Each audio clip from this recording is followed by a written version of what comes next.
Dave from New Jersey. It's the SNL Nerds, the show where two comics from New Jersey nerd out about Saturday Night Live. I'm your co-host, John Drumble. And I'm your co-host, Darren Patterson. Hey, Darren Patterson. How's it going? John Trumbull?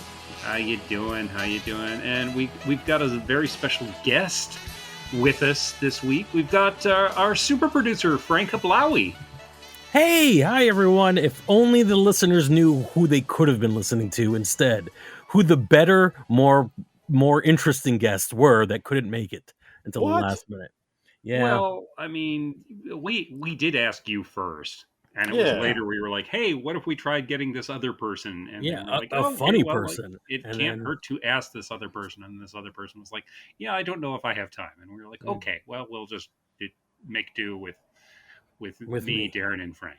Mm-hmm. Yeah. Mm-hmm. Make do. That's my middle name. Yeah. Frank Make Do Hablawi. Mm-hmm. Oh. And Frank is joining us today because we got a special episode, folks, on in honor of the passing of the late great Paul Reubens, aka Pee Wee Herman, who we lost just a little less than a week ago today. We're gonna talk all about his magnum opus, ladies and gentlemen, Pee Wee's Big Adventure. Yeah. And this actually does have an SNL connection because Phil Hartman has a small role in the movie. Jan Hooks has a slightly bigger role in the movie. And Phil Hartman actually co-created the Pee Wee character with Paul Reubens. Yes. And back when they were at the Groundlings together. That's right. And he actually co-wrote this film as well. He co-wrote this film with Paul Reubens and Michael Varhol. This movie came out, we're coming up on the anniversary of this movie coming out because it came out August 9th, 1985, and directed by a young upstart who's just getting his feet wet in the biz. Is a 26-year-old Tim Burton directed this film, his very first feature film. Yeah, he'd done some short films before this, like Frank and Weenie, and I think he'd probably done the Family Guy episode of Amazing Stories by this point. But yeah, this was his first full-length feature film. And it still boggles my mind that this is one of the films that he got Batman off of. It is pretty interesting, yeah, because, like, I don't know. You got to, like, if you look at Tim Burton's filmography, especially, like, in the early days of his career, he was on a tear for a while, because, like, after this movie was Beetlejuice, and after this was Batman, and then I believe it was Edward Scissorhands and Batman Returns, Mars Attacks. I mean, dude was on a roll. And you can definitely see, like, seeds of what would be the Tim Burton brand in this film. One of the biggest seeds is the composer for the soundtrack, being longtime collaborator, Danny Elfman. Hey!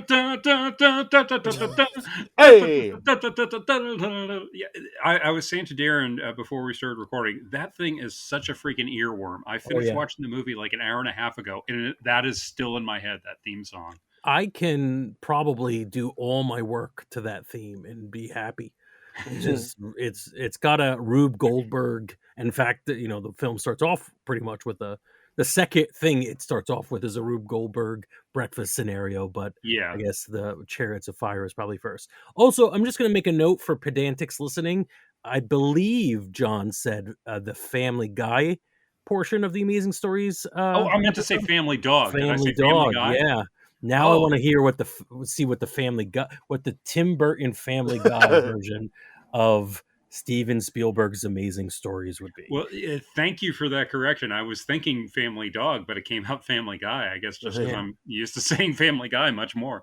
Yeah, but that was like Tim Burton and I think Brad Bird had something to do with that episode as well, if I remember correctly. Oh wow! Written and directed by Brad Bird. Then what did Tim Burton do with it? I'm not sure what Tim Burton did with that. I vaguely remember Tim Burton being involved, but I can't. Are we misremembering Frank and Weenie as Family Dog because they are similar dogs? I wonder if that's what we're doing. This is what this podcast is now. We're just going to try to unravel this. I'm going to just. All right. Tim Burton, Family Dog. Do it. Now I'm it's going to doing an be internet search on it now. now while Trumbull's doing that, and he's just basically going to be on a watch list for people Yeah, who are way too interested in Tim Burton's family and their dogs. Yeah, he this was an movie executive producer on the series, that could. Oh, all right, that's interesting. But it is so very odd that the dog and Family Dog, which again is a weirdly dated reference from Amazing Stories, does look a lot like Frankenweenie. Even yeah. though I don't believe canonically they are the same. This isn't like a Richie Rich, Casper the Friendly Ghost thing, which also is a canonical, but probably, Maybe that's Richie when Rich like died. Burton was still an animator or something, because I know he got a Oh, that start as makes an sense. animator at Disney. Yeah, that makes sense. Um, All right, so anyway, no uh, time to go into this now. yeah, Yeah, that's for our spin-off podcast that's called right. Family Dog Nerds. That's right. Yes. Be on the lookout for it. Yeah. Absolutely. So, well, here let's start off with this. With Pee Wee, the man, the myth, the legend, Paul Rubin, aka Pee Wee Herman. We're I'm guessing we're all men of a certain age. We grew up with Pee Wee in our lives at some point. I mean, Frank, like, how did you come to find out about Pee Wee Herman? Do you remember when you I, first knew of I'm him? pretty. So it's so early in my life that it's the memory is kind of conflated.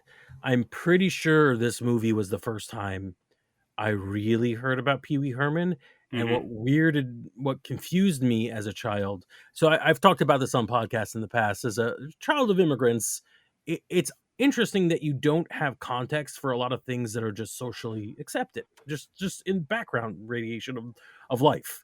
Right. Um, and so some things are like like the ins and outs of Christmas. I didn't really understand most of it. I didn't have like family to teach me most of it, but like also things that are just weird, like Pee Wee Herman is weird.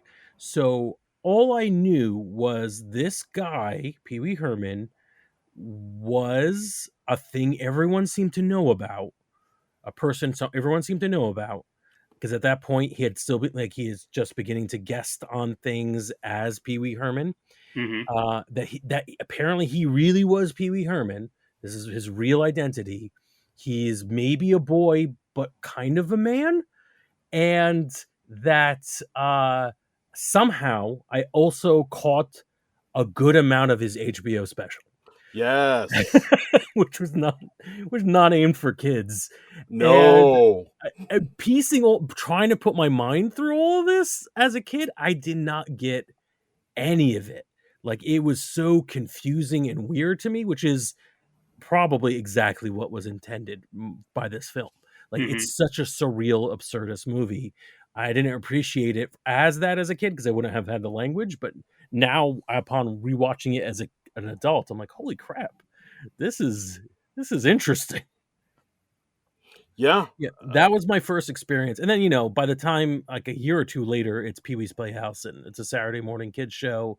And it was like in a much more comfortable place for me. I'm like, okay, this is just a kids entertainer. Yeah, I know what that is. But at the time this came out, I, like every other kid in the 80s, was just terrified of Large Marge. Yeah, we'll get into that because that Yeah, that scene scarred many a child in our Gen X demographic, myself yeah. included. Like I rewatched that scene for this podcast. I'm in my mid 40s. I had to turn my head away when I knew that scene was coming up. To this day, it's like it is the most I still can't look at it. It's the most terrifying thing ever, and I have yet to face my fear on that. But we'll get there. We'll get to Large March. Yeah. So Trumbo, what about you? When did you start finding out about Pee Wee Herman? I'm not entirely certain. Like Frank, it might have been with this movie. This movie would have come out right after I turned 13. So I think I was a little outside maybe the kid demographic for Pee Wee. And I know I never watched the Pee Wee's Playhouse because I wasn't really doing the Saturday morning TV shows at that point. That's just around the time I was getting out of them. Like, Right. when Super Friends ended, I was like, okay, I think I'm done now. And that was before I came back to cartoons as an adult, but at 13, I put away the childish things. And I never saw the HBO special because I didn't have HBO as a kid, so I wouldn't have been aware of that. So it was either this movie or maybe his appearances on Late Night with David Letterman. I might have just been starting to watch Late Night with David Letterman around that time.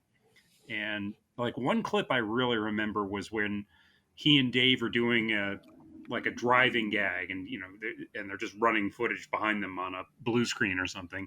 And at one point, you see like Pee Wee is driving, and he just kind of looks at the rearview mirror, and he just goes, "Boy, this guy's really on my butt." and Letterman just like lost it at that.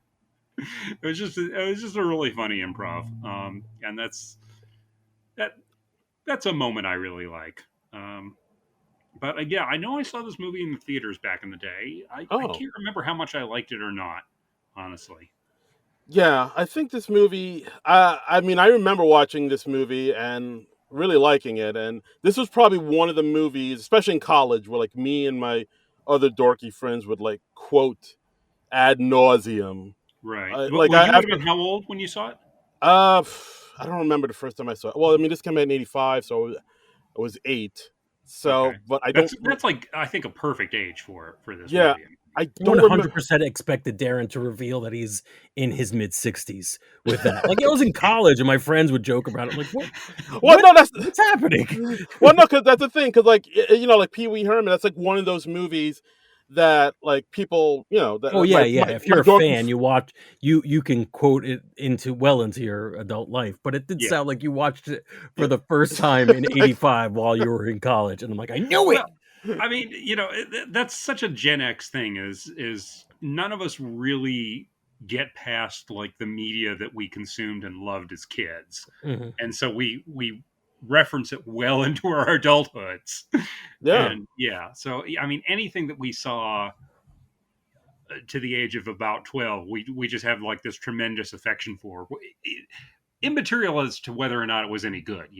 yeah, like me and my friends could quote this. We could quote like the Goonies or Harry and the Hendersons and Three Amigos. It's like all movies that we all watched on like Channel 11 on a Sunday afternoon when we were just bored and whatnot. Like so, Hmm. like movies like that, Dragnet or whatever. We just have it embedded in our brains, and we just quote them to each other at inopportune times and laugh and laugh. Yes. It was a beautiful time. But yeah, like I remember, I don't know if I saw this in the theater. I know I definitely, I'm pretty sure I watched it on home video. But yeah, like I mean, I honestly, I think I got into Pee Wee Herman like through like my dad, because he's the one that showed me the HBO special, because he thought Pee Wee Herman was hilarious. I think he might have seen, like, I feel like when Pee Wee took the show on the road, I think my dad went to one of those shows. Now that I really Wow. think about it, I Now, think. now, now, what was the HBO special like? Because I don't think I've ever seen that. Could you just give me a brief description of what it was and what the deal was? Yeah. So if you've seen the actual Pee Wee's Playhouse, which at least most of the listeners would have seen, it's very, very similar. You've got a TV show host, almost like circa 50s, 60s TV show host, who lives in Puppet Land, is himself like a eternal child.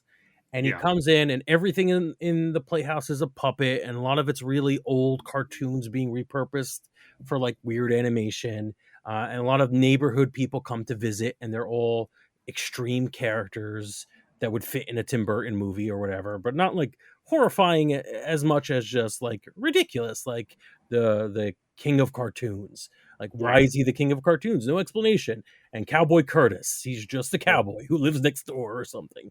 Right. Um, and there's lots of little segments, and there's secret words that you would scream, and so instead Yeah. it was like a Yeah. kids theme show. So the same thing was the HBO show was very similar to that, but it was very self-aware that the audience, and this was the original Pee Wee Herman, the audience, well, not really the original, but like the original stage show, the audience was adults.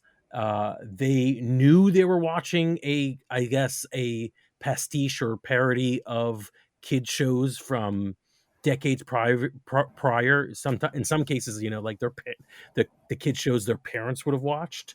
Right. So his naivete is kind of like tongue in cheek. There's a lot of sexual innuendo. There's little kid being like wooed by a gorgeous, beautiful Miss Yvonne. Is it? Was that who it was? I can't Hmm. remember her name. Yep, Miss Uh, Yvonne. yeah, and there was just like it's just weird, and a tongue in cheek Brooklyn style kids show made for adults. Yeah, Right. that's I think the best way to explain it. Yeah, But yeah. So like I got into it that way, and then I watched this movie as a kid, and like it's one of those movies, like I said, like I just watched over and over and over again, and me and my friends can quote it, verbatim. Like the numerous times I've said to my friends, like when I'm on my cell phone, I'm trying to use the phone, like things like yeah, that. Like it just embedded in my brain. This movie. yeah, Mhm. absolutely.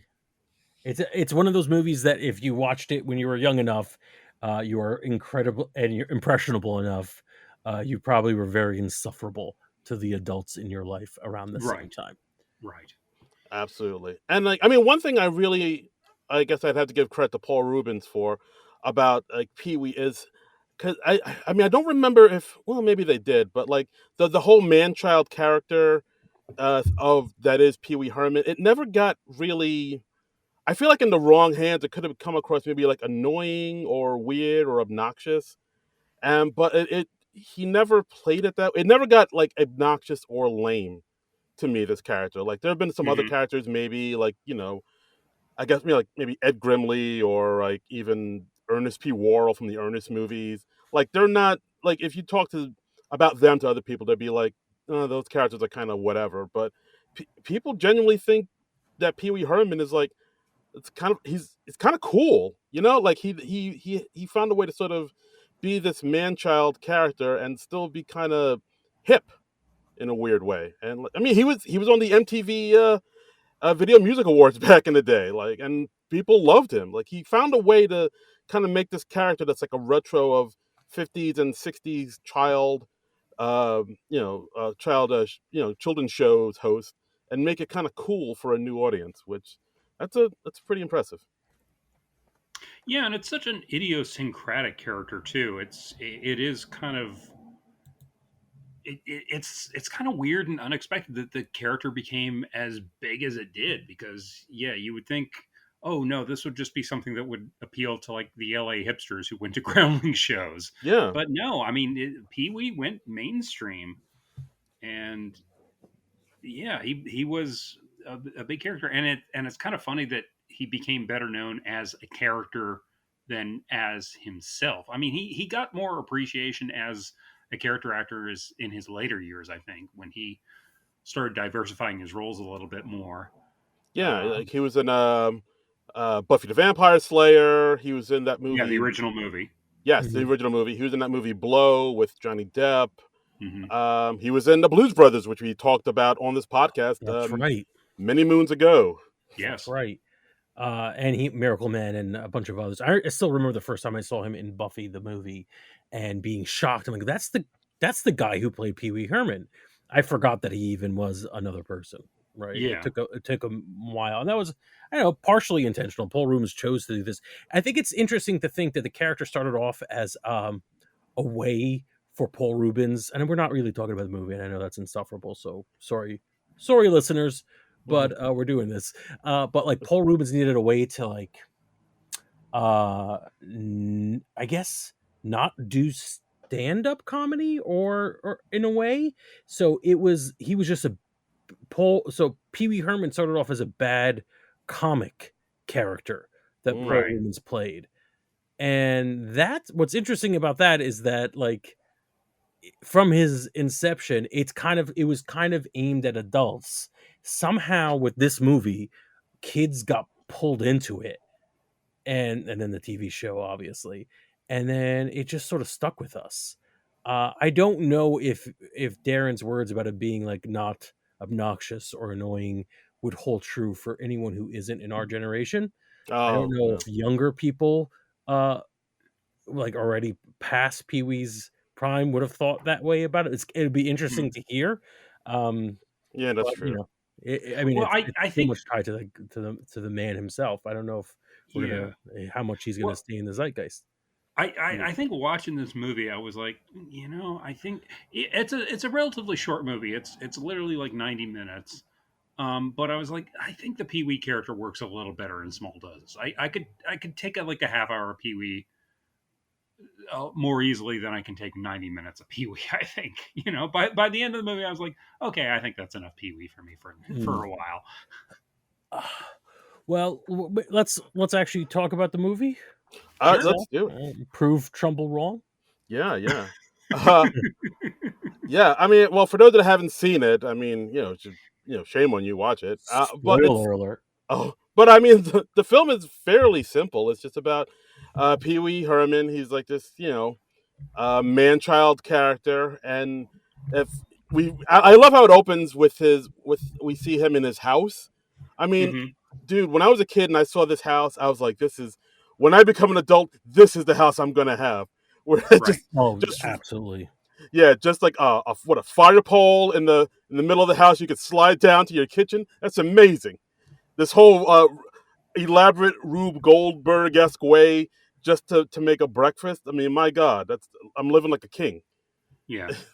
It was pretty fantastic. And yeah, so as Pee Wee Herman is this guy who has this bike, and it's a very special bike to him. It's this beautiful, amazing bike, and it gets stolen. And like the whole movie is just basically about him, going on this big adventure trying to find the bike. That's like basically the entire plot of it. It's a very simple Yeah. plot, but it's like the movie's kind of gussied up with the adventure that leads up to it, like the adventure in between that leads up to him trying to find his bike. And something I found interesting in IMDb trivia, apparently, because like Paul Rubens, Phil Hartman, and the third screenwriter whose name I don't have in front of me right now, they none of them had written a screenplay before, so they got the Sid Field book screenplay, and they just followed the formula of that, and so they were like, so this follows the formula set out in Sid Field's book screenplay exactly. It's like the first act is 30 minutes, and on page 30, it's the end of the first act, and he decides to go get his bike, and then the act two ends on page 60 when he recovers his bike, and they're like it's beat for beat the screenplay formula, which I found very amusing. Yeah, no, no, absolutely. It's a good. I think yeah, people. I don't know. Like I guess if you want to know how to write a screenplay, you should watch this movie because yeah, it does follow all the beats. Like Oh, pretty. that's a horrible piece of advice, but I Oh, get it's it. not. I'm not a Because screenwriter. I'm not a screenwriter. it would be so disjointed and weird. It wouldn't make any sense, but also yes, because this story is the hero's journey. It really is like it's Oedipus. This is Oedipus, but like there's a bike, you know? Yes. Yes. So but yeah, no, it's a very straightforward story about a boy trying to get his bike back. Yeah. Um but it's made by a couple of people who love absurd comedy and situations. So there's just a lot of weird things that kind of pad out the movie and make it longer. But he's on a hero's quest. He helps a bunch of people find their inner truths. Mm. It's Jonathan Livingston Seagull, but with a point, and he seals Wow. the deal. He does it. He saves everyone. And E.G. Daly's in it, God damn it! My first Yes. crush on her. Ooh, well. Hey now. She Oh, awakened some feelings in Frank. oh Oh, man, wow. definitely, always. Wait, E.G. Daily. Which one was? I don't know. She's Dottie. She's Dottie. Is that it? Yeah, that's Dottie. Yeah, Dottie. Yeah. Oh, okay. I'm a Yeah. loner, Dottie. I'm a rebel. You don't want to And get mixed up with a guy like me. she's Yeah. been in a million movies since then, and does a lot of voiceover work. She's Buttercup in Powerpuff Girls. Oh, right. Okay, Yeah. got it.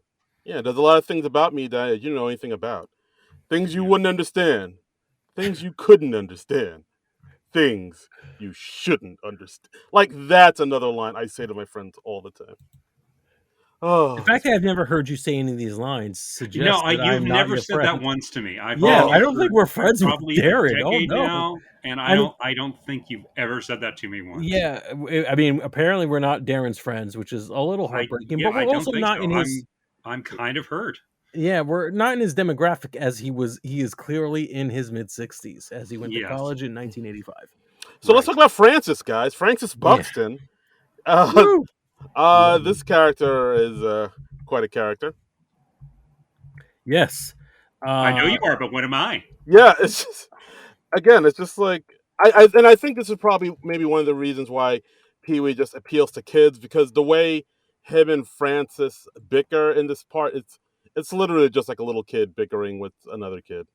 Hmm. I know what you are, but what am I? Infinity. Like Yeah, he threw down an infinity. There's no comeback from that. there's none. yeah. You're out. That's right. Um, yeah, no, I love Francis. I really enjoy Mark Holton as an '80s character actor.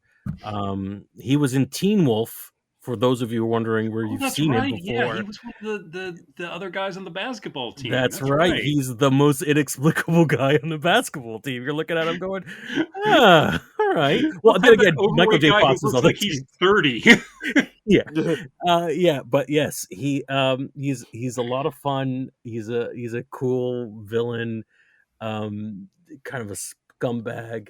But I do remember envying his bathtub as a kid. Yeah, Sure. I mean that was basically a pool, It was a but pool, and he had like a full size battleship, I believe, or something in there. It was a lot of Hmm. fun. yeah, I think I remember that one scene where like Pee Wee's his bike is stolen and then he remembers. Well, actually, there's a couple things like when so his bike is stolen in front of the bike shop, which he you know chains up with this big crazy chain, and Hmm. like when he goes to the cops to file a report, there's this joke here that I don't think I got until I was older. Like I appreciate how funny it was. Like when he's at the police station and he's talking to the cop, and then the cop says, "So, what makes you think that the Soviets were involved in this?" I, it's something like as I got older, I was like, "That's funny." Yeah, there are a Yeah. lot of things about this movie, and I don't know how we cover this really because it's so iconic. But like, failed the vague, and I'm not even sure if this is accurate, but the Chariots of Fire reference, or in the beginning with the bikes racing, the Tour de France or whatever Yeah. that was.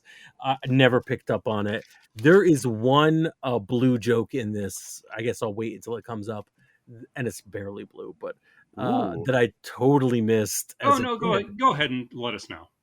When he's in the dinosaur with Simone Okay. Oh. and they're talking back and forth, and she's telling him all about like everybody immediately enthralled with this boy child, man child, and then telling him all her problems, and then she says, "But," because everyone I know has a big butt. And then I want to Yeah. know about your butt, he says to her, something along those lines. I'm Yeah. paraphrasing. Yeah. And the boyfriend's overhearing, like freaking out when he hears that. I guarantee I never picked that up as a kid. Never got that was like haha, he wants to know about her butt. Talking about Age And cannot lie. it's it's great because like I'm like these stupid little jokes I never got. I don't think I even picked up on the thing that Darren just said, that the chain was ridiculously long that he chained his bike up with, and the lock was like this old fashioned. I don't think I picked up on it as a kid. I was like, okay, he's locking up his bike. Yeah, that seems reasonable. Which is part of the appeal of Pee Wee, or the fact that his house is absolutely insane and the Rube Goldberg machine for making breakfast makes no sense. I just wanted it. I didn't Yeah. understand how absurd it was, but that's part of the joy. If you're a kid, you're watching it, you're like, awesome. This is And if you're an awesome. adult, Yeah. you're watching it, you're saying, this guy is ridiculous. So I guess you could enjoy it from two different fronts.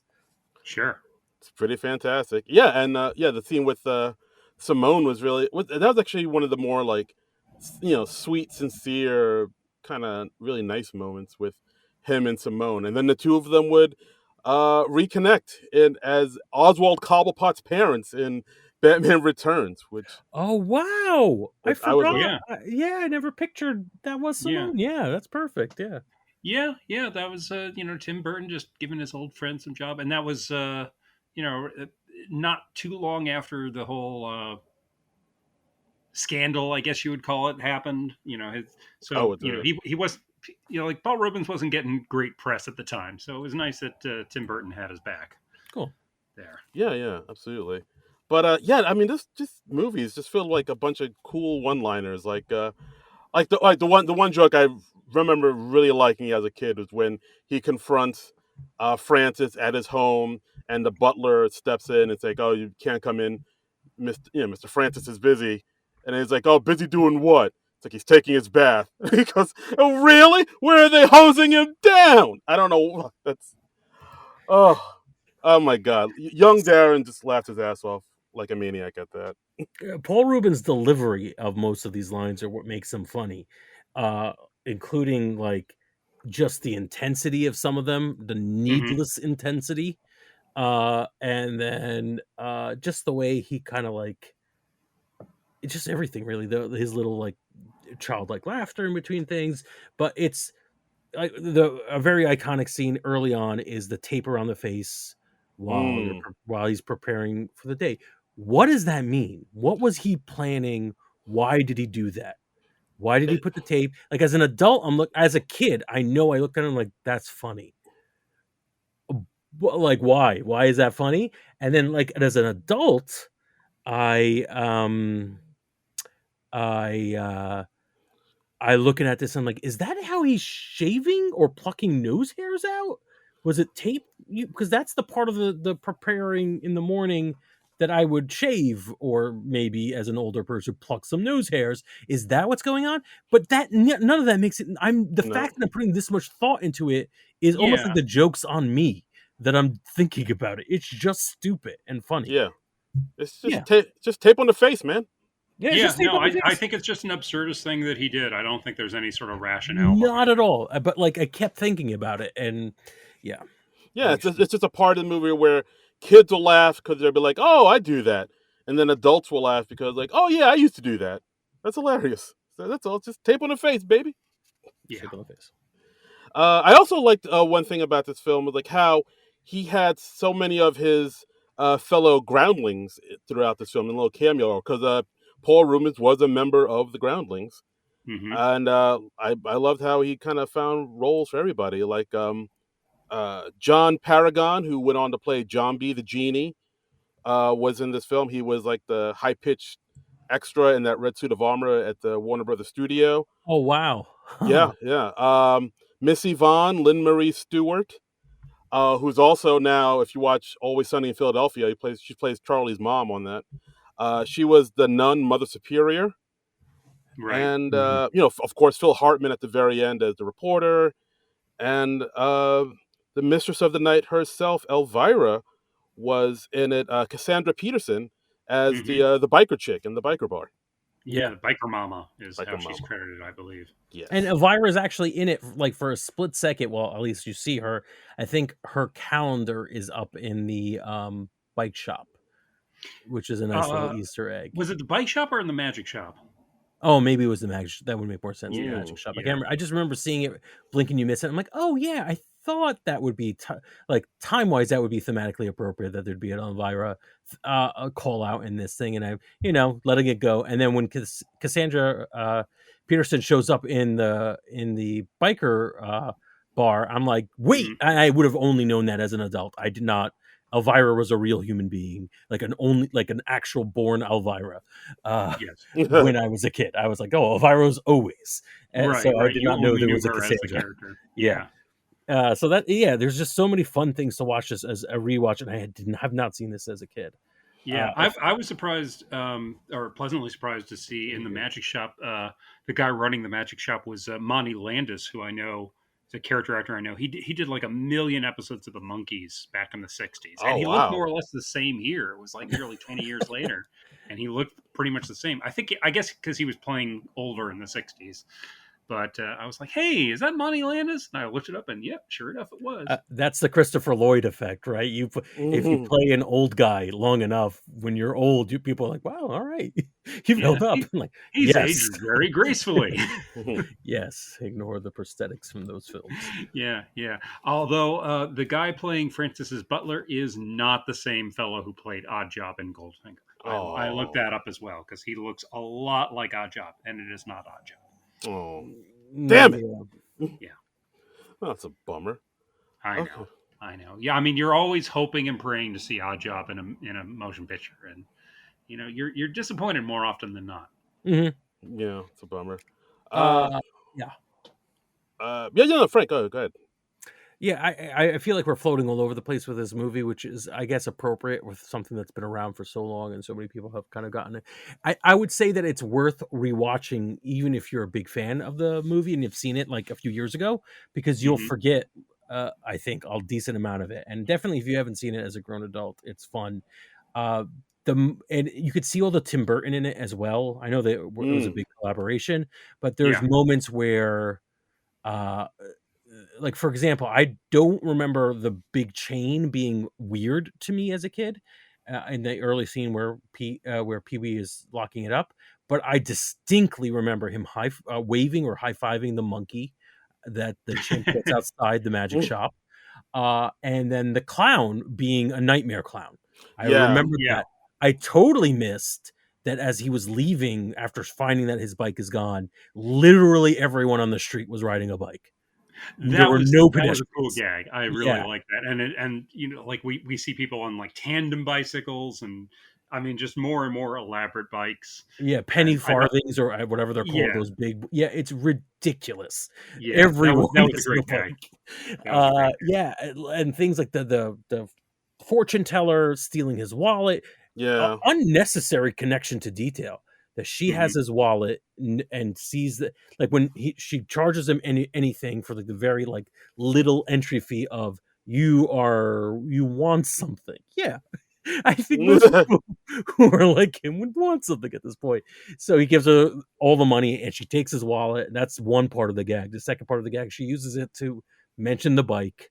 She Hmm. does the whole Kaiser Soze checking Right. things out to get Alamo basement. And then later on, when when he's getting his lunch at the other end of the in Texas, he doesn't have money to pay the bill because his wallet isn't with him, and it's just such a weird, like, consistency that's completely unnecessary in such an absurd movie where it literally goes animated for no reason twice. Yeah, it is And weird how it took him so long to realize, hey, wait a minute, my wallet's gone. sure, but like great that they decided to connect it together. And then there's Yeah. even a part where oh, this is so stupid. But like the consistency Sad. to this, he is it's I think the famous pet shop scene. I, as a child, Mm. was very concerned about animals getting hurt in films and not at all cared when people did. Children can die in a movie, and I'd be like, yeah, whatever. Oh But Jesus. if someone kicked the puppy, I'd be like, no, no PETA warning would make me better. Like, I need to know what happens to these animals. And I'm watching this one, and I remember distinctly the last scene is he comes out with the snakes and he passes out, and it's really weird. And I'm watching how they made it, and he's escaping all the animals, making all the animals escape, including the chimpanzee, which he recruits to help remove all the other animals. And then he keeps passing by the snake thing, which is supposed to be center attention. The display with the snakes, he keeps resisting taking them out. Right.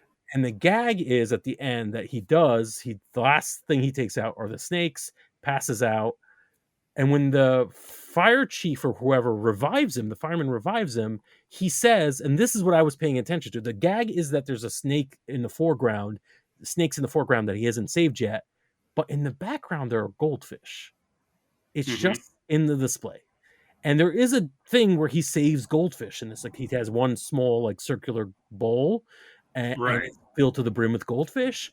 But I guess the way they filmed it was they just kept shooting Paul Rubens going back and forth with increasingly like more worried reactions on his face while he's passing the snakes. But the tank with the goldfish has like pretty much the same amount the entire time. So in his penultimate trip, The goldfish he saved did not show up, because the next time you see him, he's there by the snakes debating it, and the goldfish are still in the background. He eventually Wow. saves the snakes. He passes out, and when they revive him, he says, "There's some goldfish left behind." Right. And I remember as a kid being relieved that they addressed it, Wow, because he saves some of the gold. this scene, And it's this such a weird. It's like the wallet. It's like, why did I was just picturing Paul Rubens and Phil Hartman sitting there mapping this all out, never having written a screenplay before, going, mm, wait a minute. If you look at the role we got on that day, we mentioned that he saved the fish, but we see them in the tank the next shot. We have to have PB has to say something about it. And I he did did. not think this would be the scene that you would go so in depth over, Frank. I Wow. I hope your audience is happy with this 3-hour podcast about Uh, an hour and a half movie. they stopped listening 20 minutes ago. Oh, I mean, I'm surprised they're still subscribed. Wow, what a Well, just don't mention me in Producer the, of our show, ladies and don't gentlemen. mention me. Don't mention me in the show notes. Producer So they'll of reply. our show. I'm saying that if you mention me in the show notes, that they will be like, nope, not this guy again. I mean, that's generally my reaction whenever I have to interact with That you. might as well be my middle name. Yeah. wow. So many middle names. Yeah. Yeah. Wow, wait. Yeah, I mean that final scene was really something. Like I remember that being like first when I first saw that scene, I was like, oh wow, this is he's going into the blaze. Yeah, I Oh remember yes, thinking that yeah. scene. Yeah, I thought you meant the Mm. final scene of the film where he's Yeah. doing the basically the Blazing Saddles treatment on a back lot. Yeah. Oh, right, right, Mhm. right. The Yeah, blazing. Oh yeah, right. Oh well, we'll get there. We'll talk about that. yeah, Yeah. I Uh, mean, for me, I think like a big highlight is the Alamo sequence, of mm, course, where he goes to the Alamo because he believes, because of the fortune teller, that his bike is in the basement of the Alamo, and the tour guide there at the Alamo is the great Jan Hooks. It's a pre SNL Jan Hooks, um, and apparently she like just was improvising all the stuff that she was doing, which is wow. pretty amazing. I mean, that just shows how ferociously talented Jan Hooks was. yeah, Mm. yeah. No, but I like the way she played that character. That like sort of forced cheeriness of her. That Yeah, she's you know. very, very perky and very just that. Yeah, that false up. Yeah, like. Yeah, Oh, excuse me. Can you please hold your question till the end of the tour, please? Bless Thank your yeah, you. heart. Yeah. Bless your heart. Yeah, yeah, yeah. just it's just like oh god.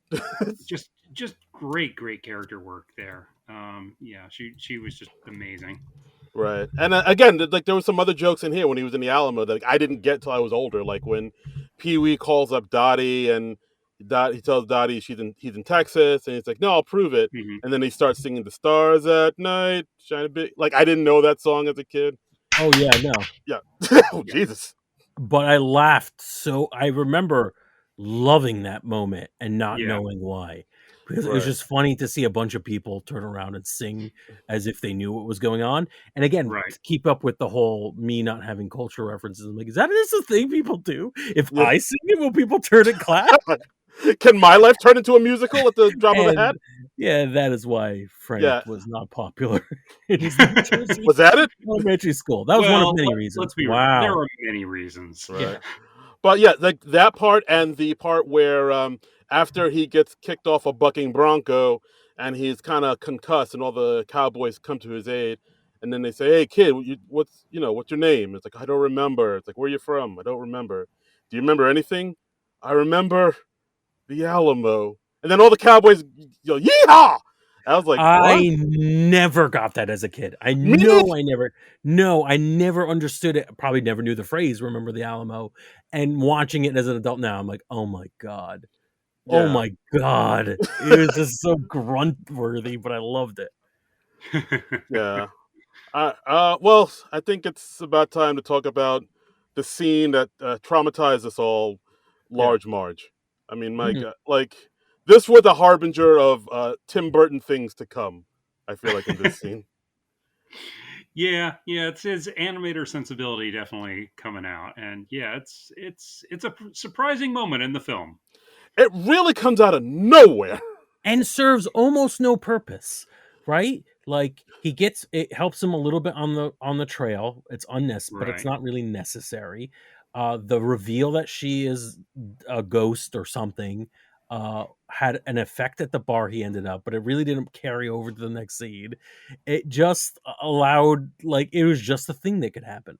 Just It Yeah, was just a just nice another thing jump that could scare in the happen. middle of the Yeah. movie. Yeah. yeah. Just a nice way to scare all the kids and have them, shit their britches. Just Yeah. that's all it was. It, it was the worst accident I've ever seen. Yeah. Another quote I say to my friends time to time again. Ugh. Again, never heard you say it. Uh, how about when he caught that red with Mickey, the convict? That was crazy, right? Mhm. That was a good sequence. That was a sequence I'd totally forgotten about. I Yeah. like when they go through the checkpoint and Pee Wee is in drag. I like that they throw those disguises on like when they're like 20 feet from the blockade. That was really funny.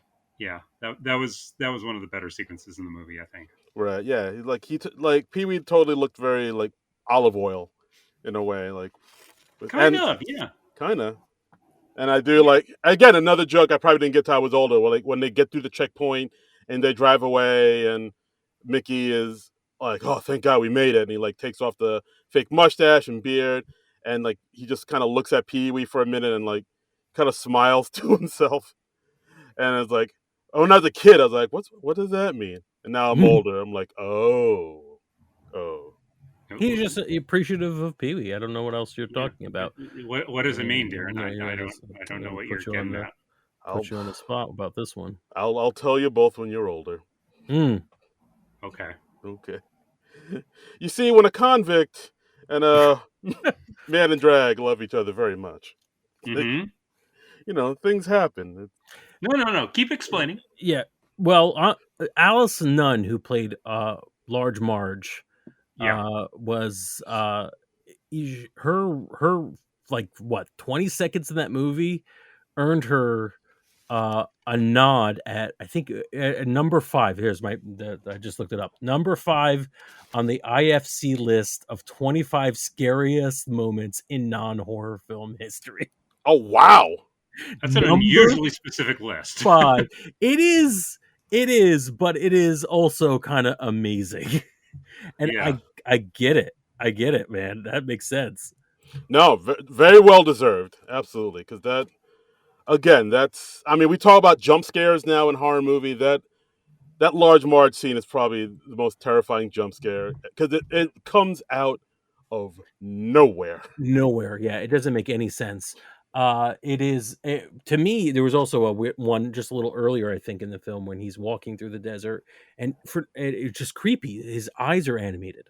Just Yes. his eyes. And like in cartoon style, like he's living in cartoon logic.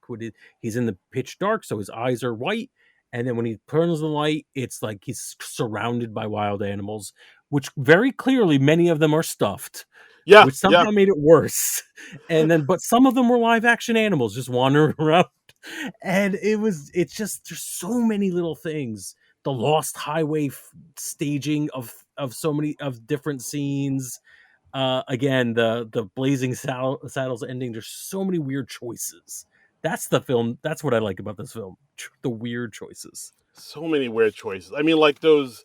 I mean, again, something else that would sort of be seeds in what Tim Burton would do in the future. Those nightmare scenes he had, like the one with the dinosaur, and especially the one with those deranged doctor clowns, Yep. like very Tim Burton-esque. And then like they work on the bike, and then the bike ends up burning in the fires of hell with Francis as the devil. Like this is it. It was like when I was a kid, I was like, "The fuck is it? This is weird." It's Yeah. so twisted and like so Burton, so Tim Yes. Burton. Yeah. Yeah. Ooh, yikes. Well, we could talk about happier things like Jack the Hobo when Pee Wee hopped on the train with him, and they were he he was singing nonstop. She'll be coming around the mountain.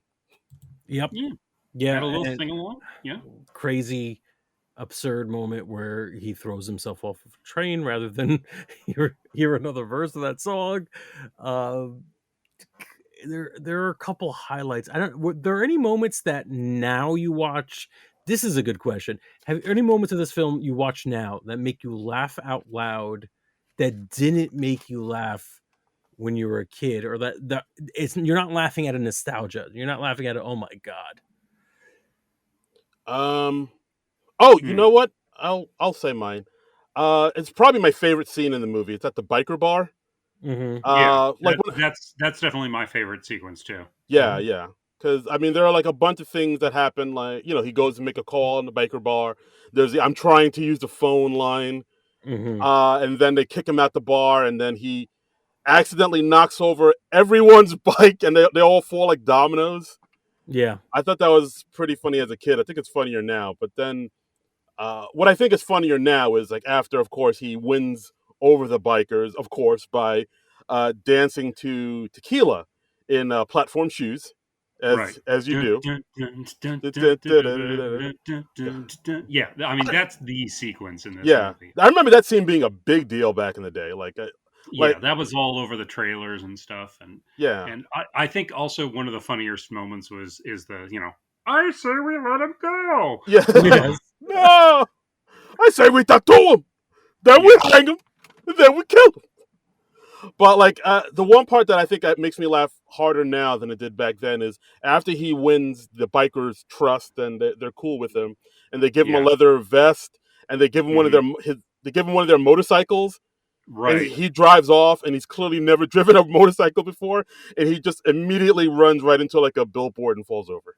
Yes. Yeah, that's very funny. That's a great bit of physical comedy there, and I assume that's a stunt man, but it's very funny. It's just wonderfully exquisitely timed, and as it again, I think that's some of Tim Burton's animation background coming out because I mean it's just a wonderfully timed gag. I mean that you could not stage that gag any better. Right. No, it's pretty fantastic. It's just like everybody's like, yeah, so long, Pee Wee, and then he drives Yeah, off and he's like wobbly. He's clearly never driven a motorcycle before, and then he just goes off in the distance and just poof, he just drives through a billboard and crashes over, and just silence. Everybody's like, oh, hmm. Mm. How about you, yeah. John? Do you have any scenes like that where you're like, and I agree, Darren, that was a that I don't know if I picked up on how ridiculous or goofy that physical comedy was as a kid, but now I'm like, yeah, that is the appropriate way to end that scene. How about you, John? Yeah, I, Anything I that don't you know. I mean, I think this is probably the first time I've watched this film all the way through since I was a kid, since I saw it at like 13 or whatever. I might have caught like the odd moment on TV here and there. So yeah, I can't really remember if there were any jokes that I didn't get or that confused me that hit differently as an adult. So I was seeing this pretty fresh this time because I hadn't been watching it over and over and over through the years. so what was your favorite So bit then? So that would pretty much probably be it. Was there anything that was like really stand out other than the tequila dance? I mean, I love the tequila dance. I enjoy the at the very end of the movie when we're seeing because like Pee Wee's quest for his bicycle it ends up at a, a studio Warner Brothers and we have this huge chase through the studio and he disrupts a Godzilla movie and and then finally he ends up in an executive's office who says I think your story would make an amazing movie and then we see most of the characters of the movie watching the movie of the movie at a drive-in and in the movie within the movie Pee Wee Herman is played by James Brolin Oh, and Dottie is played by Morgan Fairchild mm, Yep. which is kind of hilarious and we have Pee Wee cameoing as a bellhop in the hotel that he's staying in and I love the joke that he's badly dubbed over with like this Yeah. totally incongruous voice. Mr. Herman paging Mr. Pee mm, Wee Herman, and we see Pee Wee like he can't stop himself from looking into the camera. Yes. and reading other people's lines, mouthing Yeah, them. he's mouthing I, along I, with don't- the I real didn't notice he was mouthing the line. yeah, Yeah. yeah. He's The name's Herman, that's P.W. Herman.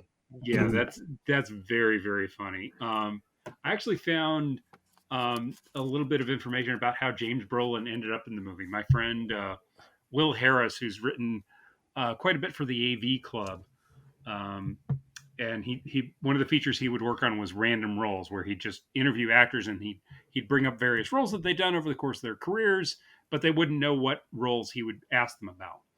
And so when he was interviewing James Brolin, he brought up Pee Wee's Big Adventure. That's ridiculous in and Mhm. of And James itself. Brolin says, Pee Wee's Big Adventure was a thing where Bob Evans was running Warner's at the time, and he called me and said, Jim, we've got this little role in the Pee Wee Herman movie, and we don't have any money, but where would you like to go? And I went, and I grabbed the Sunday Times from the table in front of me, and I started going, go? You mean going somewhere? And the whole time I'm killing time, flipping pages, looking for the farthest away place I can find in the travel section. Finally, I said, hey, Hong Kong. I've never been to Hong Kong. Can I have a week there? All right. We'll get you first class tickets and a great hotel. Okay, I Wow. don't get why, if they can afford to send him to Hong Kong for a week, they don't have money to pay him. They Yeah, probably have like what? miles. He Yeah, has frequent flyer miles. He's like, okay, I'll put you up this at a this hotel. is why actors are striking. Yes. and James Rowland says, so that's what I did that for. And I think it was all of about 2 days, and it was a 5 minute walk from where I was doing Hotel. That was a TV show he was doing at the time. Hmm. But I made friends with Paul Rubens and found my way onto his Christmas card list. And then what also happened was I got all these 5 to 10 year olds who were such fans of Pee Wee, and those 5 to 10 year olds became adults. And to them, I'm the guy. I'm PW. It's amazing how you can impress some people on film and it just sticks, while others just don't. When I Mm. talk to my kids about opportunities, that I always talk about trout. They hang around at the foot of the falls, and when a piece of food comes down the falls, if you don't grab it right then, it's downstream and you'll never see it again. Opportunities are the same way. You've got to recognize your opportunities. So, Wow. Wow. yeah, it seems That like was an that in-depth little answer. cameo Yeah. turned into a pretty good thing for James Brolin. Yeah. I love that. So there were so many in-depth conversations about this goddamn movie. Really. Yeah, Sick yeah. indeed. Strangely, like, okay, And Yeah. trout. I've seen like a lot of people posting in the last week or so, um, that like I mean, Paul Rubens apparently, like, if you met him and you formed a friendship with him, you were on his Christmas card list for life. He always remembered your birthday, and he would always send you these really great creative greetings. Oh. And he just seems like he was such a sweet guy. Yeah. Yeah, I think I saw like Lorraine Newman tweet that, like how like they Yeah, knew each other and like yeah, he would always knew his birthday. I think Sherry O'Terry said the same thing as well. But yeah, yeah, there's yeah. some pretty cool. Like, so were you able to find out how uh Milton Berle and Dee Snider from Twisted Sister were also in this movie? I don't know. No, D. I Snyder actually feels like, I know he wasn't a groundling or anything, but it right. feels like he may have went to the same clubs that Paul Yeah, Rubens and Cassandra Peterson and uh, I I I mean, I guess David Hasselhoff. yeah, He was maybe. roommate is at college, but yeah. So I feel like they may have run in similar circles. Twisted Sister was one of my original, like my first album I bought or I got Oh, one of three. I had Twisted Sister, um, Born in the USA, Bruce Springsteen, and the Smurfs All Star Show. wow. That is a combo. Those are the three I got. Wow. Yeah, and I I mean, like the Smurfs, I can see you buying. thank Bruce you. Springsteen, yeah, I get it. Jersey. Yeah, Twisted Sister. How Yeah, did I you would get? not have pegged you for a Twisted Sister I Not fan. at not at all. I thought I was very much into metal, and I was. I don't know, Twisted Sister being metal more than glam metal. That's arguable, but as a child, I was less judgmental about the differences, and now as a grown adult, I am as well. So it's just good music. Okay. Yeah. Okay. Yeah, I mean, I just remember Well, like watching this movie and seeing them, in the Warner Brothers lot scene, and them, doing a music video for the song "Burn in Hell." Mhm. When I was a kid, I was like, "Oh, I don't think I should be hearing this song." But they said the H mhm, word, H E double hockey sticks. Oh my! right. I actually I reached out to both D. Snyder and Morgan Fairchild because they're both active on the Twitter. Yes, I'm still calling it Twitter. It's not X. Fuck you, Elon. Mm. Mhm. And I asked if they had any cool memories of the shoot, and asked how they ended up in the movie. And I, as of this recording, have not gotten a response from either one of them yet. So if Mm. that changes, I will report back on that. Right. Maybe, or maybe I won't. You never know, As do a you? Patreon exclusive. Yeah. Exclusive, You know exclusive. what I just realized? Blazing Saddles is also a Warner Brothers movie. It So is. maybe we just have we gotta figure out what to do with our backlog. We gotta use these in movies because I mean, this is going over budget. Let's keep doing it. Every 10 years, we got to make a I mean, we movie in just the. paid for James Brolin's trip to Hong Kong. We have no money left. What are we Yeah. going to do? Yeah. Let's shoot the finale on the lot. Yes. Good idea, Probably boss. would. Yeah. I mean, one thing I also liked about this movie is how, like, throughout this movie, we see how much Pee Wee likes this bike, or loves this bike, rather. And, like, Yeah. it's Mhm. this amazing bike. And to us, it's a cool looking bike, but it just seems like a regular old bike. And it's not until the chase scene when we can see what the bike can really do. We're like, Mhm. Yeah. oh, this is why the bike is so cool. It's basically like a kit from Knight Rider. It's got all this cool All the gadgetry shit, gadgets. and like Yeah. you Yeah. could do a smoke screen and an ejector seats. It's like, It's like oh, the Goldfinger Aston Martin. Yeah. Mm. yes, very much so. But yeah, that chase scene throughout the lot at the like as a kid, I thought that was like the coolest thing ever. It was. And now I watch it and I'm like, what are the stakes of this scene? There weren't many. Really, because the people chasing him were security guards. Yeah, Right. Like I'm sure they could have just finished shooting the film and been like, "All right, you could have the bike." Not that it mattered because like you're at the level where you're invested in this great quest that Pee Wee's going on. You want him to succeed. It's sort of inexplicable why people are standing in his way. From their perspective, it is. It makes perfect sense. There's somebody who stole a prop from a movie while it was being filmed. yeah, Yeah. But yeah, it's very interesting to see how this movie kind of got pieced together by a bunch of first time writers and creatives and making something that no AI can do. That's that's right. right. There's a Yeah. message. Ooh, Ooh. Yeah. topical. Yeah. Yes. Frank laying down the law. Very Mm. nice. Take that, AI. Absolutely. But yeah, I mean, I don't know. I think we're about to close it up here with this episode. I mean, I still get a kick out of this movie. Had a budget of 7 mil, made 40 mil, so it was a hit. It was definitely a big hit. Uh, Yeah. Well, I mean, when you're that inexpensive, it's yeah, that's not too tough to be profitable. I mean, if they're making it today, it'd be like 135 billion. I could see that. I wonder what the budget on the Netflix thing was. I have not seen it. I didn't even know about it until Uh, we actually Yeah. went to Yeah. I look mean, for like the movie he here. had a comeback like a few years back where he did like the Pee Wee character on Broadway. Did either of you guys go see that? No, I didn't. no. I know some people who went to go see that and they were raving about it. I wasn't a big enough Pee Wee fan To be to do that, but kind of like, I don't know, a downer or overly deep. I think the thing with the character of Pee Wee with Paul Rubens is that I always got there's a certain immortality to the character, and I mhm. always got the feeling like oh I'll have a chance to see him perform, or I'll have a chance to do this or that.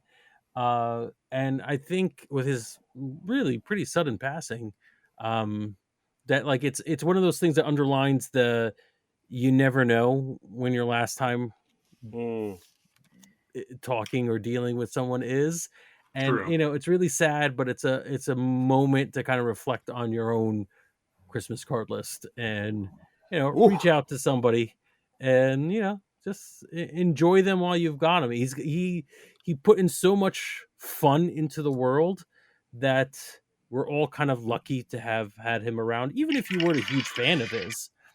Um, but just back our Patreon, you lousy bastards. What the hell's taking Wow. you so long? wow, that took a turn. Some money into the Wow. account. I, Just Put it in. The Just bitterness put it pouring in, out damn it. now. $1. That's all I need from you. You were saying $5 would be better. you were saying something so nice and heartfelt. I got all teared up, and then Nope. then Nope. you just turned heel Back at it. the Yeah. very end. And then you just called people bastards. Yes. Wow. I don't recall using those words exactly, but they are. You called I them mean, they don't. motherfucker. I was here. Yeah, I they know don't actually Well, have parents that we'll love have them. our producer play Clearly. back the tape. Yeah. it. Oh boy. Yeah, and I guess that's the episode, guys. Like Pee Wee's Big Adventure. I still dig it, but I understand. I think you guys are right. Like it probably was a product of its time. I think Yeah. it's a film where you kind of had to be there. I don't know how these I don't know if like I showed it to like a millennial or Gen Z, they would get they would get the kicks I got out of it when I saw it as a kid. I think it's possible a kid, whatever they're called now, childs, no, Kids. kids Yeah. might enjoy this in the same level as a kid from the 80s might. Maybe if it was shot on vertical video, like something they could watch on TikTok Sure. in Yeah. pieces. Yeah. But yeah, I'm curious about what. I'm not really curious. I don't tell me. But what like a 20-year-old or a 30-year-old might think of this because they may have missed the moment to have seen it as a kid. Again, do not tell me about it unless it's as a Yeah. comment within the post of this episode in Patreon. If Right. you can comment because you're a subscriber, I do want to hear your opinion. Yes. And I will listen to your opinion. But if you're Even if not, you're a 20-year-old. even if you're a disgusting, foul 20-year-old, Oof. um, Yuck. yuck, ugh, bleh. Yeah, Nice. that's right. That's it. Way to land that plane. Yeah. But yeah, I mean, like, if you, I think, I'll give a little. There's a couple of reviews, like, for this film when it came out, it got like mixed reviews. Somebody from LA Times, Michael Wilmington, said the wrong crowd will find these antics infantile and offensive. The right one will have a howling good time. Somebody from Newsweek, David Anson, said that described the film as Mattel surrealism, a Toy Story Fantasia in primary colors and 50s decor. The most negative one was from Gene Siskel, who gave it like Yeah.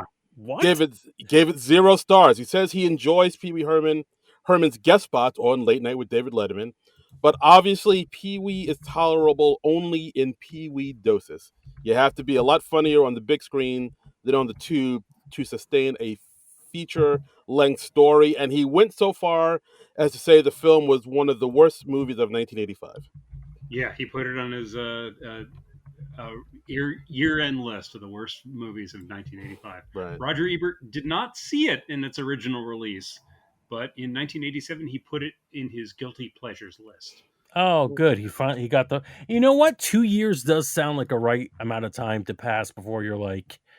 I realize they're different people, but 2 years does seem like a right amount of time to pass before you're like, oh, I get what this was.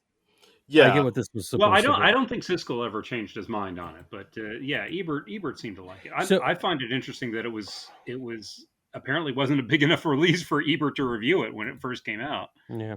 That kind of surprises me, but Okay. But yeah, guys, yeah. Overall, what were your overall thoughts on the film I just after want to say watching it? very, very quickly though, when you said Gene Siskel, for some reason my mind pictured Gene Shalit. And I'm like, I can't imagine Gene Shalit ever disliking a movie. That's impossible. But yeah, go on. yeah. 2 film critics named Gene? I mean, come on. I can't. Yeah, it is a bit redundant. They get it straight, guys. Come on, Yeah. this isn't the Matrix. We can pick up on these little things. Wow, so you're saying we only needed one film critic named Gene? That's right. Yeah, I mean, Okay, come on. all right. Yeah, Here with the hot takes. John, what was your like? Would you recommend it? Would you watch it again for leisure? It was okay. It was fun to revisit. I don't feel like I'm quite the target audience for this anymore, and I didn't have like a big thing of nostalgia for it. You know, I think not as much as you two had at least. So you know, it was fine, and it tickled me in certain moments. I mean, I really liked I think the bar scene with the tequila. I think that still works beautifully. I think that you know the him crashing the motorcycle through the sign. I think that was great. So I liked the little bits and pieces of it. Okay, Frank. Honestly, it'd be hard for me to recommend it to anybody who hasn't already seen it and loved it. Mm, Yeah, Not because like it's like it doesn't age well or whatever. It's just like if you missed it, I don't know if you're interested in it now.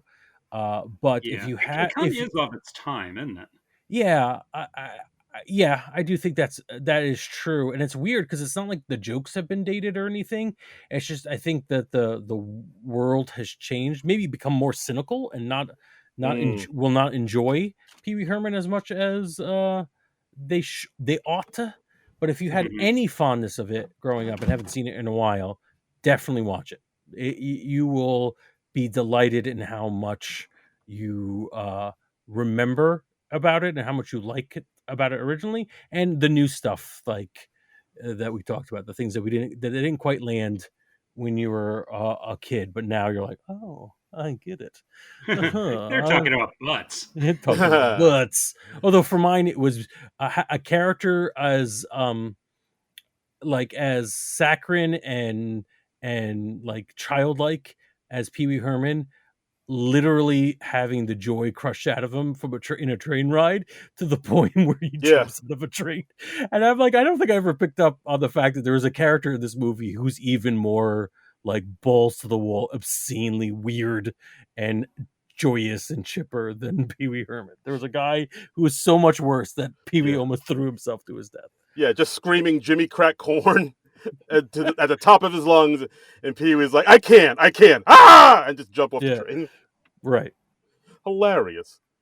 Darren, I think you may have liked this. I probably did. I think, because I mean, I'll agree with both of you saying this was definitely a product of his time because this was like Pee Wee, like on the come up. I won't say he was at the height of his, because the height was probably when he had Pee Wee's Playhouse on CBS, but like he was definitely, you know, on the way to becoming this big entity, this big star. I mean, so much so that he got to host SNL back in 1985 in November, Oh and yeah, we haven't talked about that. yeah, Yeah. yeah, yeah. He got to host it. You can find it online if you guys want to see it. And the interesting thing is he hosted it in character as Pee Wee Herman. He wasn't hosting as Paul Rubens. He was hosting it as Pee Wee Herman, and that must have been an interesting challenge for the writers to just insert Pee Wee Herman into all their sketches for the week. Yeah, that's gotta be weird because like he'd have to be in the writers' room and be like, "Oh, Pee Wee Herman would never say that. Pee Wee Herman would never." So you gotta be like, "Oh, good."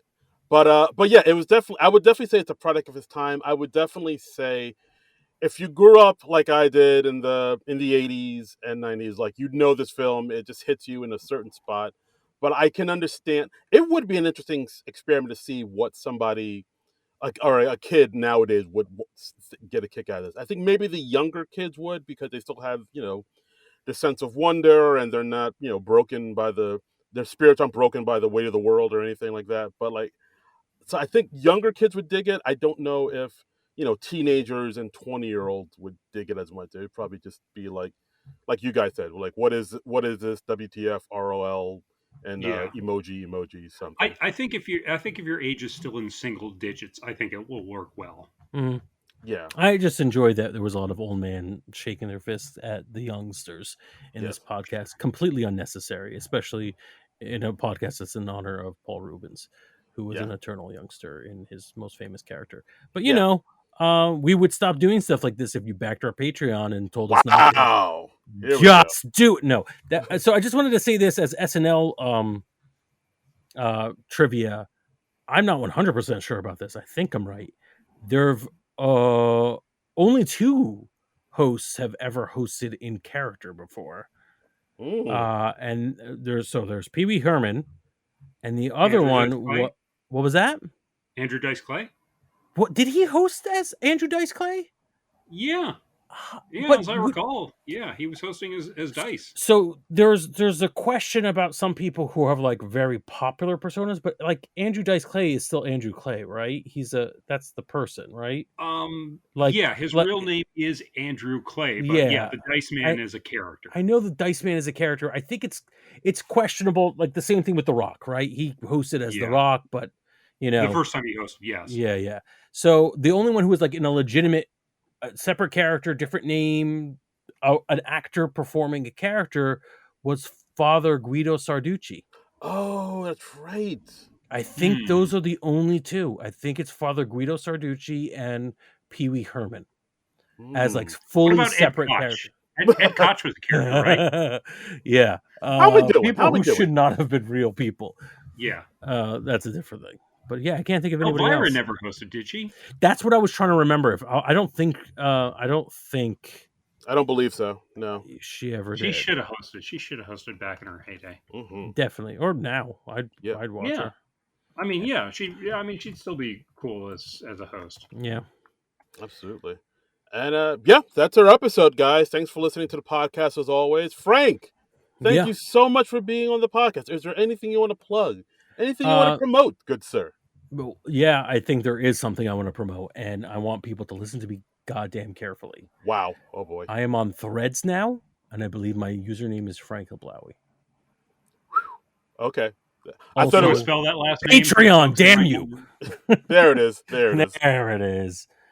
You can send us PayPal or Bitcoin. We accept money in our PO box. Just mail us cash. They tell you you're not supposed to, but I'm not telling you you're not supposed to. Yeah, Okay, unmarked we're going bills. full soupy sales with this. All right. Yeah. By the way, just to toss it in real fast, Elvira never hosted SNL, but she did appear as a special guest on the October 31st, 1987 episode hosted by actor Dabney Coleman with musical guest The Cars. Ooh, that sounds like a good one. Yeah, that does sound like a good one. All right. I dig it. So she appeared as a special guest. I don't know what she did as a special guest, but she appeared because I'm assuming because it was the Halloween show. So. Yeah. Just so as we know. Okay. All right. Frank, thanks so much. And as always, folks, you can follow me on Twitter and Instagram at Darren Credible, DARIN Credible. Twitter, I refuse to call it X, and Instagram. And I believe I'm also on Threads. I haven't checked it since I signed on, but I'm there. You can hit up your boy. And you can follow me on Twitter and Instagram, and I'm also on Blue Sky now as well, at Trumbull Comic. That's TRUMBULL and the word comic. And you can also follow the SNL Nerds page on the Twitter sphere at SNL Nerd Show. Absolutely. And contribute to that Patreon. Oh, we have a Patreon? I didn't know anything. I didn't hear anything about that. Yeah, well, all right, guys, you're getting a little. I hear tell that we have a Patreon. You're getting a little needy now. It's embarrassing. Sorry, you're embarrassing yourselves. That's enough. I'm sorry. Yeah, I don't know what I was thinking. Yeah, no one wants to hear about patreon.com/nonpro. Yeah, no hyphen, right? No hyphen. Did I say hyphen? Oh boy. I'm just clarifying. Just clarifying. Oh boy. One of our most awkward endings. Debate. Let's leave this all in. All of it in. You don't want to have awkward endings? You know what to do. Make with the donation.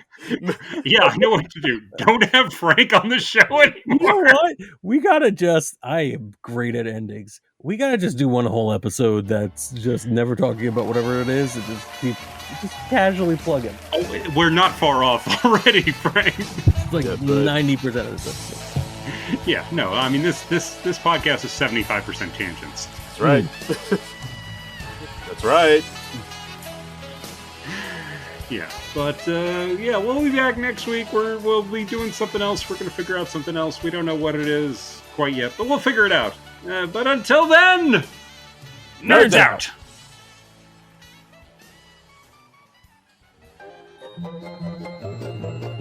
This has been a non-productive media presentation. Executive producer Frank Hablawi. This program and many others like it on the Non-Productive Network is distributed under a Creative Commons Attribution Non-Commercial No Derivatives license. Please share it, but ask before trying to change it or sell it. For more information, visit non-productive.com.